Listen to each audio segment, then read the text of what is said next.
Basara triple ఐటీలో మరో విషాదం ఘటన జరిగింది. దీపిక ఘటన మరవక ముందే హాస్టల్ భవనం 4వ అంతస్తుపై నుంచి దూకి విద్యార్థిని మృతి చెందింది. అర్ధరాత్రి 2 గంటల సమయంలో ఈ ఘటన జరిగింది. తీవ్రంగా గాయపడిన ఆమెను బైంసా ఆసుపత్రికి తరలించేలోపు ప్రాణాలు కోల్పోయింది. చనిపోయిన విద్యార్థిని పీయూసీ చదువుతున్న లిఖితగా గుర్తించారు.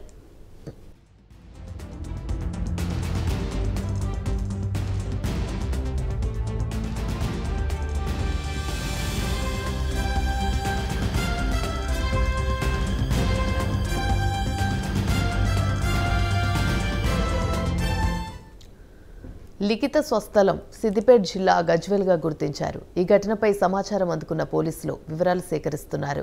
విద్యార్థిని కుటుంబ సభ్యులకు సమాచారం అందించారు. ప్రమాదవశాత్తు కింద పడిపోయిందా, తనే కావాలని దూకేసిందా అన్నది తేలాల్సి ఉంది.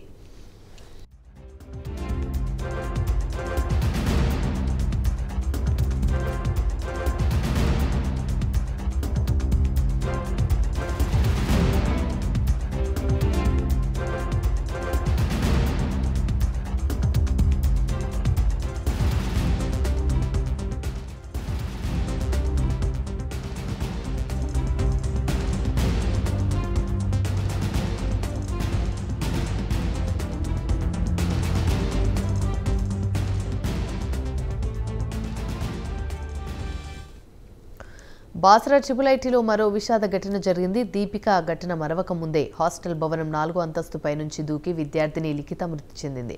ఇక ఇదే అంశానికి సంబంధించి మరిన్ని వివరాలు మా ప్రతినిధి శ్రీనివాస్ అందిస్తారు. శ్రీనివాస్, చెప్పండి. ఏదైతే నిర్మల్ జిల్లా బాసరా ట్రిబుల్ ఐటీలో వరుస ఘటనలు ప్రచారం చేస్తున్నాయి. ఏదైతే ఆర్జీఐటీలో పీఈసీ మొదటి సంవత్సరం చదువుతున్న సంగారెడ్డి జిల్లాకు చెందిన దీపిక ఆత్మహత్య ఘటన మరొకనుంది.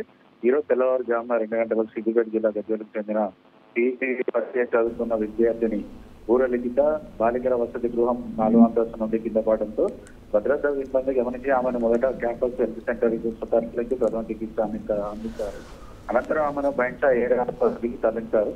అయితే బైంసా హాస్పిటల్కు తరలించగా మెరుగైన వైద్యం కోసం వారు నిర్మల్ ప్రభుత్వ ఆసుపత్రికి తరలించారనేసి వైద్యులు సూచించగా లిఖితని నిర్మల్ జిల్లా ప్రభుత్వ ఆసుపత్రికి తీసుకురాగా అక్కడ వైద్యులు అయితే పరీక్షించి ఆమె మృతి చెందినట్టు అయితే ధృవీకరించారు. అయితే ఏదైతే లిఖిత 4వ అంతస్తు నుంచి దూకి ఆత్మహత్య చేసుకుందా లేదంటే ఇంకేదైనా మరేదైనా కోణాలు ఉన్నారనేది మనకు తెలియాల్సి ఉంది. అయితే ఏదైతే 2 రోజుల క్రితం చనిపోయినటువంటి దీపికపై ఆమె మాల్ ప్రాక్టీస్ చేసిందో అంటూ అయితే అభాండం మోపి తీవ్ర మనోవేదనకు గురి చేశారంటూ విద్యార్థులు నిన్న సాయంత్రం అయితే అడ్మినిస్ట్రేషన్ బ్లాక్ ముందు నిరసన చేశారు. ఏదైతే దీపికను కంట్రోల్ ఆఫ్ ఎగ్జామినేషన్ అధికారి రూమ్ వద్దకు తీసుకెళ్లి పరీక్ష రాయించారని, కుటుంబ సభ్యులకు సమాచారం ఇవ్వకుండా దీపికను ఫోన్లు లాక్కోవడంతో ఆమె మనోవేదనకు గురై ఆత్మహత్యకు పాల్పడిందని అయితే నిన్న విద్యార్థులు అయితే ఆందోళన చేశారు. అయితే ఇటు దీపిక చనిపోవడం, ఇప్పుడు లిఖిత కూడా ట్రిబుల్ ఐటీ 4వ అంతస్తు నుంచి చనిపోవడంతో అయితే కొంతమేర అనుమానాలు అయితే వ్యక్తం చేస్తున్నాయి. దీనిపై పూర్తి స్థాయిలో ఎంక్వైరీ చేసి అసలు విద్యార్థులకు మరణాల గల కారణాలు తెలపాలనేసి అయితే విద్యార్థులతో పాటు విద్యార్థి సంఘాలు కూడా డిమాండ్ చేస్తున్నాయి.